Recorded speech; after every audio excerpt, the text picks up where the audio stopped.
Hey, it's Mark Lanier with your video thought for the day. So, I was requested to consider speaking for a week or so on the issue of crowns.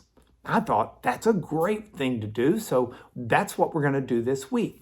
Now, crown for us in at least Western US, America type mentality is often associated with a king and a queen because we study monarchies of the Middle Ages and the Renaissance, and even some monarchies today where it's the king and the queen who wear a crown, not many others.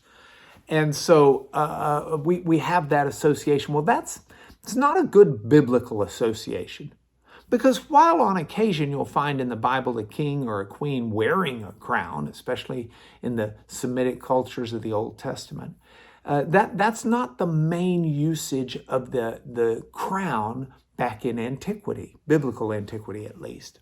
And so as we look at it, we'll see a little bit of a difference even between the Old Testament and the New Testament usage of a crown. I want to start this morning by looking at the New Testament usage. So this is the Greek language, and it's the Greco-Roman world. It's that culture. And the Greek word for crown, drum roll please, is Stephanos. Stephen is really just the Greek word for crown. If your name is Stephen or you know a Stephen, just start calling him crown. Crown is Stephanos in the Greek, and it meant a wreath, typically made out of foliage or something that looks like foliage. And it was given as a reward or an award. For example, with athletic games, if you won, you didn't get a trophy per se. You didn't get a medal around the chest. What you got is a wreath, a crown. It could also be used as something that indicates a person of respect and awe, and to that extent, we might see it with a king or a queen, but more typically, the crown for most people was just something that showed a distinguished service or an honor or something like that. And so within the framework of that, we've got a number of different crowns that are talked about in the New Testament.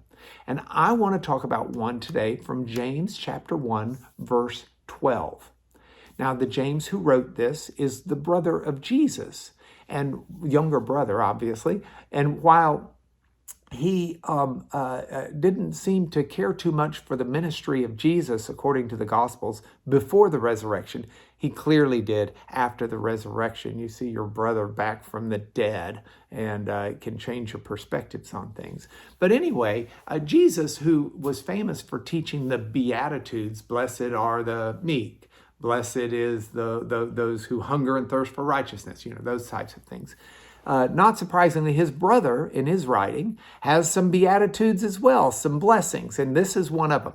James wrote, "Blessed is the person who remains steadfast under trial.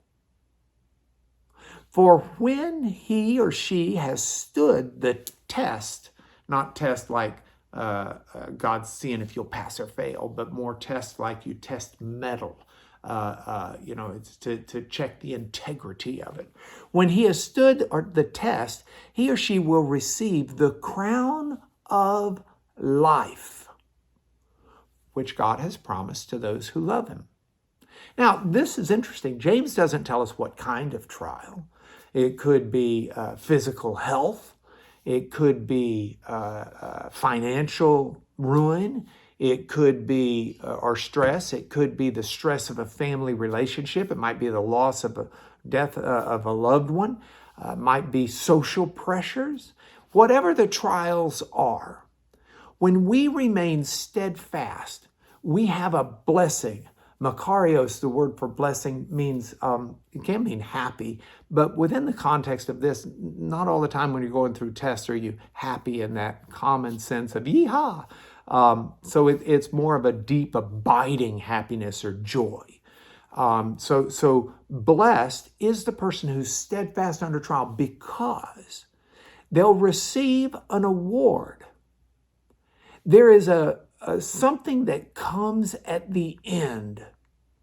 We are assured an award, a crown, an honor, a recognition of life. Now, this is an interesting idea, and it's one that's echoed also in Revelation, by the way. But this crown of life, Jesus said he had come that we might have life and have it abundantly. Zoe, this Greek concept of life, is one of vitality. It's one of